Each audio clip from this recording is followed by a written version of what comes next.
Elçin müəllim, mən düşünürəm ki, burada hal-hazırda Dövlət İmtahan Mərkəzinin rəhbərinin son çıxışında repetitorlara ehtiyac yoxdur. Repetitorlar hər hansı bir sehirli çubuq kimi abituriyentlərə müəyyən bilikləri mənimsətmirlər şəklində və bura getməyə ehtiyac yoxdur kimi ifadələri vardı. Mən bu ifadələrə icazənizlə fikir bildirmək istəyirəm.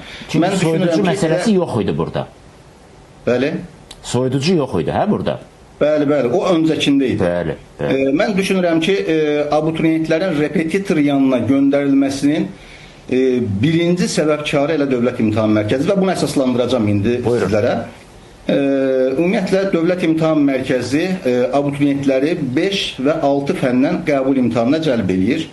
Və siz də bilirsiniz, son 5 ildə olan qəbul imtahanının suallarına biz baxarıqsa, sadəcə buraxılış imtahanı istisna olmaqla digər blok imtahanının sualları həqiqətən də ağır olur.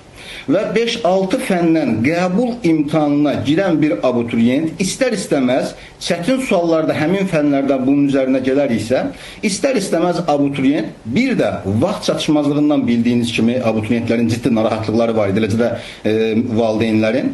Bunlar üst-üstə gələr isə, bu istər-istəməz abituriyentlərin həmin çətin sualları və 5-6 fəndən bu kimi imtahanda daha yaxşı bal toplamaq üçün məcburdur repetitor yanına getməyə. İndi mən sizə bunun bir əsaslandırım. Buyurun. Baxın, biz Elm və Təhsil Nazirliyinin sertifikasiya imtahanını keçirdirdi, bilirsiniz, fənlər üzrə. Bu fənlər üzrə öz ixtisası üzrə müəllim sertifikasiya imtahanında iştirak edir və kəsilir. Düşünün, bir müəllim deyil, 30 minə yaxın müəllimdir. Öz ixtisası üzrə, yəni bir ixtisas üzrə Elm və Təhsil Nazirliyi bir il daha möhlət hüququ verir. Həmin müəllimlərin yarıdan çoxu təkrar bir il möhlətdən sonra kəsilir.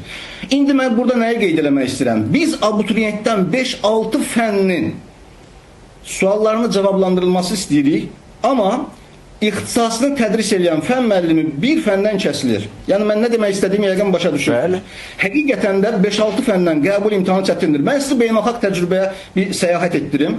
Beynəlxalq təcrübəyə biz baxdığımız zaman əksər imtahanlara baxaq. SAT-dən danışaq, IELTS imtahanından danışaq, qardaş Türkiyənin keçirdiyi YÖS imtahanı və s. imtahanların hansı birindən danışırsa danışaq və beynəlxalq imtahanların SAT-dən gəlin danışaq. Riyaziyyat və məntiq istiqamətində keçirilən qəbul imtahanı və dünyanın bütün universitetləri bu imtahanın nəticəsini qəbul edir. Rahman, o general ben düşünürüm ki 5 ve 6 fəndən